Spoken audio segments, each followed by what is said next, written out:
Bueno, Rafael León es un compendio de cosas. Yo soy informático de profesión, soy músico, soy escritor, ahora soy editor y productor. La vida me ha llevado, he pasado por muchos sitios y entre otras cosas me he despistado y ahora me he encontrado siendo editor. He sido escritor desde hace muchos años, músico, un poco un creador. Y la vida me ha llevado de repente a tomar las riendas de una editorial de una manera fortuita. Así que aquí estamos.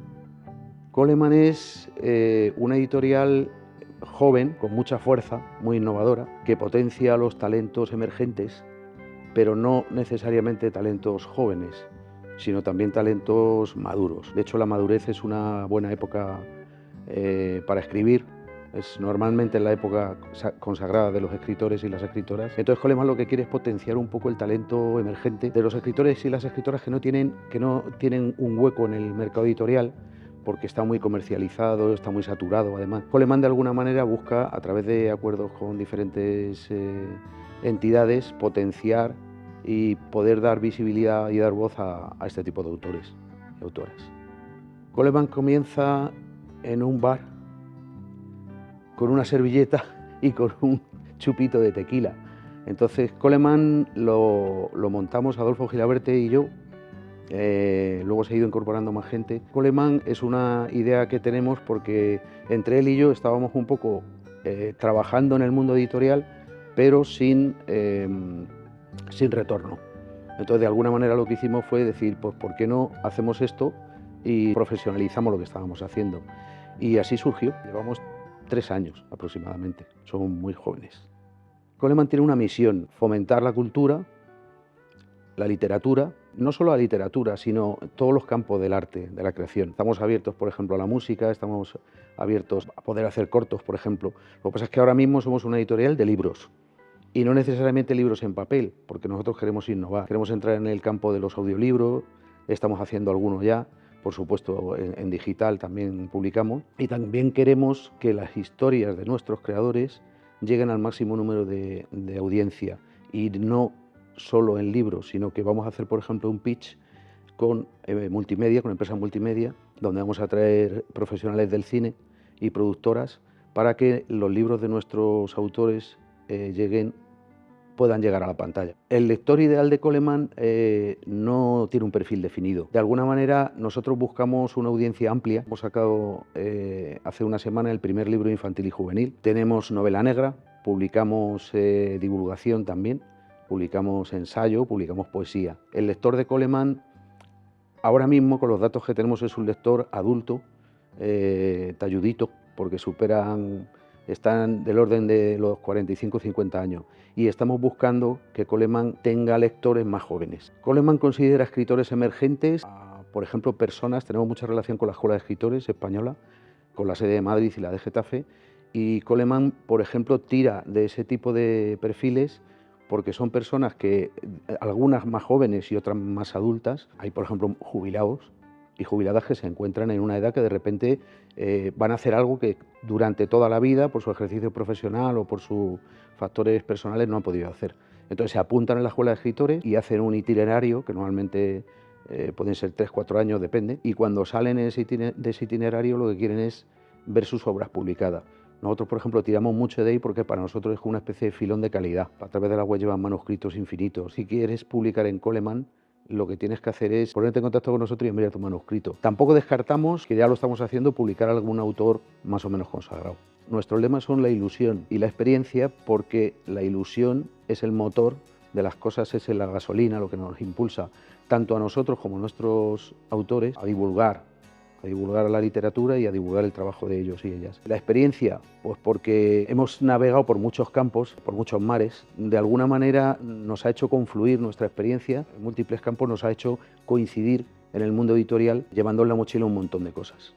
La colaboración de Coleman con lahuertaencasa.com empieza a través de, hay contactos personales, nos conocemos a través de Manuel Praena. Se nos ocurrió una idea que era, si la hortaliza y los tubérculos y la comida alimenta el cuerpo, pues la literatura tiene que alimentar el espíritu. Es un poco tan simple como eso y tan complejo a la vez. La relación entre el mundo de la agricultura y el mundo de la cultura podría ser mientras la fruta madura o mientras crece la hortaliza o mientras el tubérculo agranda, siempre puedes cultivar tu mente también. Nos pareció interesante porque las personas que viven en el campo, en la España vacía, leen mucho. Yo voy a los pueblos y hablas con las personas. Me sorprende que tienen una distancia, le dan la mano y te la dan con la mano estirada. Aquí en Ciudad nos juntamos, vas a dar un abrazo y hacen así, ¿no?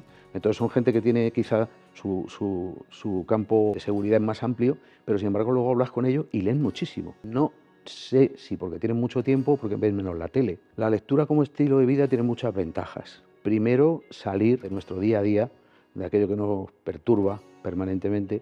Y yo creo que es muy importante dejar un tiempo para la lectura cada día. Para mí, por ejemplo, leer es dejar la mente en blanco. Hay muchas veces que me cuesta trabajo porque yo estoy leyendo de modo automático y sin embargo estoy pensando en otras cosas, que creo que le pasa a todo el mundo. Y tienes que volver a releer el párrafo, pues no sabes ni siquiera lo que estabas leyendo. Pero si te concentras y si tomas el hábito de leer cada día, es una especie de válvula de escape. La lectura no se está perdiendo.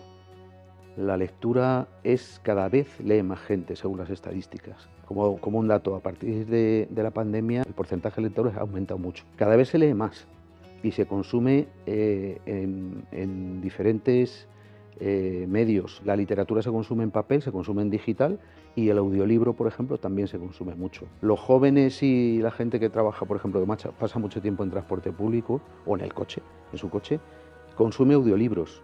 Además los consume de una manera voraz.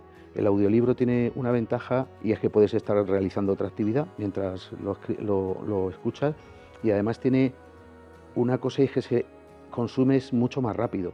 Es decir, yo tardo en leer, por ejemplo, una novela media, puedes tardar 4 o 5 días, una semana, si es en vacaciones te la bebes en un día y medio, ¿no?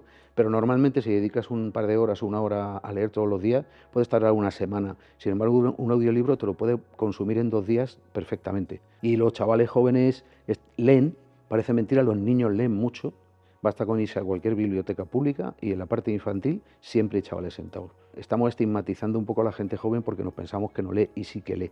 Sí que consumen mucho. Es una parte que en Coleman tenemos algo que queremos, un sueño que tenemos, que es que tener más lectores jóvenes. Los futuros proyectos de Coleman son muy ambiciosos y tenemos necesidades para cumplirlos, como por ejemplo un soporte económico y luego un soporte estructural. Vamos a hacer un vídeo podcast, nos vamos a basar en un sitio que nos prestan amablemente como escenario. Es una taberna irlandesa, pero es maravillosa porque hay un barco, hay una biblioteca. El vídeo podcast tiene ya nombre, se llama Malamer, y tiene un eslogan que es "Ningún mar en calma hizo experto un marinero". Sobre el campo semántico de la navegación lo que vamos a hacer es comenzar una serie de episodios, serán semanales. Vamos a llevar a nuestros escritores y a nuestras escritoras y a la vez como gancho a un personaje más famoso. Y entonces de alguna manera relacionar el mundo de la cultura. En el podcast no solo se habla de literatura, sino de arte en general. Lo que queremos es que las historias de nuestros escritores lleguen al máximo número de audiencia y no solo a través del papel, sino también transportándolas al cine, que es complejo porque hay que reescribir. No existe